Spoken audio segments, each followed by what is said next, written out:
The sea tells many stories. Most are of storms. Most are of survival. Some are of treasure.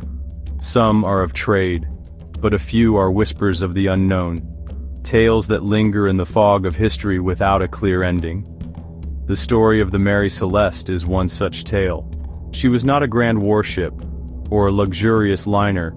She was a brigantine, a workhorse of the ocean, built for carrying cargo across the Atlantic. Launched in Nova Scotia, she was first named Amazon. A shadow seemed to follow her from her earliest days, a string of mishaps and unfortunate events, but under a new name, Mary Celeste, she was meant to have a new beginning. Her final fateful voyage began in New York. The date, November 7, 1872. Her hold, 1,701 barrels of raw industrial alcohol. Destination, Genoa, Italy. At her helm, Captain Benjamin Spooner Briggs. Known for his skill, known for his fairness, known for his devotion to his family, he was not a man to take unnecessary risks. Accompanying him, his wife, Sarah, their 2-year-old daughter, Sophia. 7 experienced crewmen completed the manifest. They set sail on a crisp autumn day. The empty stage was discovered December 5, 1872. Another ship, the Dei Gratia, was on a similar path sailing from New York toward Gibraltar. Captain David Morehouse knew Captain Briggs. They were friends. Imagine the scene on the deck of the Dei Gratia. A lookout spots a vessel on the horizon.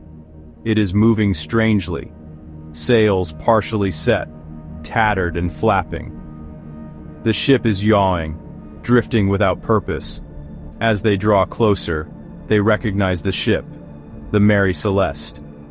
She'd left New York more than a week earlier. She should have been far ahead by now. Unease settles over Captain Morehouse and his crew. They hailed the ship. Once, twice. Only the creak of rigging answers. Waves lap the hull, lonely and steady. No sign of life. No helmsman at the wheel. No sailors on the deck. The ship looks intact, profoundly and eerily empty. A ghost ship, a name that would stick. The Dei Gratia lowers a boat. First mate Oliver DeVoe leads the boarding party. They row across. The men climb aboard the Mary Celeste. Inside the ship, the mystery only deepened. The deck is wet, but the ship isn't taking on water. No signs of a struggle. No signs of violence. Everything seems in its place, but the people are gone. The ship is seaworthy. She is not a wreck, not dismasted, not burned to the waterline. The crew's quarters were undisturbed. Oilskin boots left where they'd been. Pipes left where they'd been. In the galley, ample provisions. Food enough for 6 months. Fresh water enough for 6 months. The cargo hold, 1,701 barrels of alcohol, was mostly intact. 9 of the barrels were empty. The empty barrels were red oak, showing leakage. The other barrels were white oak and largely intact. Captain Briggs's personal effects remained. A sewing machine with a stitch and the needle poised. A small melodeon sat in place. Child's toys scattered across the cabin. It looked like the family had just stepped out. The ship's log lay on the mate's desk. Last entry, November 25th, 10 days before discovery. Records up to that point were professionally calm. Most ship's papers were gone, only the log remained. The captain's sextant was missing. The captain's chronometer was missing. Removing them suggests a planned, orderly evacuation. 10 people had vanished without a trace. No bodies were ever found. No notes were left behind. The Dei Gratia boarding party chose to salvage the Mary Celeste. They split their crew and sailed her alongside. The voyage to Gibraltar took several days. The initial investigation was clouded by suspicion and speculation. The Attorney General for Gibraltar, Frederick Solly Flood, was convinced he was uncovering a crime. He accused the crew of the Dei Gratia of lying. He pointed to small reddish stains on the deck rail. He also pointed to a sword found under the captain's bed. He declared these were signs of a bloody struggle. He theorized the crew had drunk the cargo, murdered Captain Briggs and his family, then fled in the lifeboat. It was a sensational theory that gripped the public, but the evidence did not support it. The bloodstains were tested and were not blood. They were likely rust, or possibly fruit stains. The sword turned out to be Captain Briggs' own and had no blood on it. Captain Briggs was a teetotaler who didn't drink. He probably wouldn't have allowed the crew into the cargo. His crew were known to be sober and reliable. The drunken mutiny theory began to fall apart under scrutiny. Another key clue: a sounding rod found on deck. It was used to measure water in the bilge. When the day Grady aborted, they found water in the hold, about 3.5 feet. That level could result from pumps not run for 10 days. But what if the pump failed earlier? What if Captain Briggs checked with the sounding rod and, because of a faulty pump or a misreading, believed the ship was sinking much faster than it was? Over the decades, theories about the Mary Celeste have multiplied like barnacles on a forgotten hull. They range from the plausible to the utterly fantastic.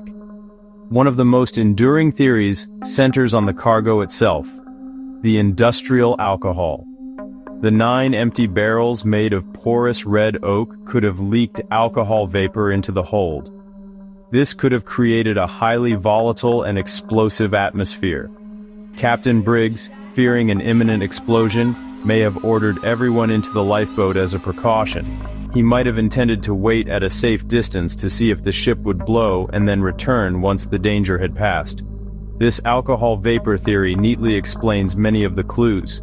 It accounts for the orderly, non-panicked evacuation. The captain would have taken his navigational instruments and ship's papers for a temporary evacuation. It explains why they would leave a perfectly seaworthy ship. The fear of a sudden, violent explosion would be a powerful motivator. If they tethered the lifeboat to the ship and the line broke, or if a sudden storm separated them, they would be lost at sea. This theory remains one of the most logical and widely accepted explanations for the crew's disappearance. Of course, more exotic theories have always been popular. Stories of sea monsters, giant squids, mysterious creatures from the deep have been proposed. Could a colossal octopus have risen from the depths and plucked the 10 people from the deck one by one? While it makes for a thrilling tale, there is no evidence to support such a claim. There were no signs of a struggle, and the ship was not damaged in a way that would suggest an attack by a massive creature. These explanations belong more to the world of fiction than to maritime history. To understand the mystery, we must remember the people involved. At the heart of the story was Captain Benjamin Briggs, a competent and respected mariner, and part owner of the Mary Celeste. His confidence in the voyage was such that he brought his wife, Sarah, and their young daughter, Sophia, aboard. But their presence adds a layer of deep tragedy. The image of unfinished sewing, or Sophia's toys left on the cabin floor, transforms the puzzle into a heartbreaking human story. Whatever happened didn't just claim the lives of sailors. It extinguished a family. The crew of 7 experienced men also vanished.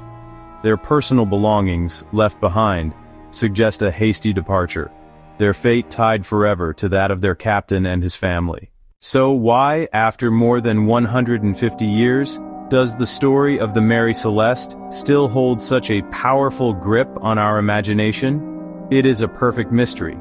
The ship itself is a silent witness, its empty cabins and unfinished meals potent symbols of interrupted life. There are just enough clues to fuel endless speculation, but not enough for a definitive answer. The story plays on our primal fear of the ocean, of vanishing without a trace. The crew didn't die in a dramatic shipwreck, they simply disappeared. This lack of resolution is deeply unsettling, leaving behind nothing but a question mark.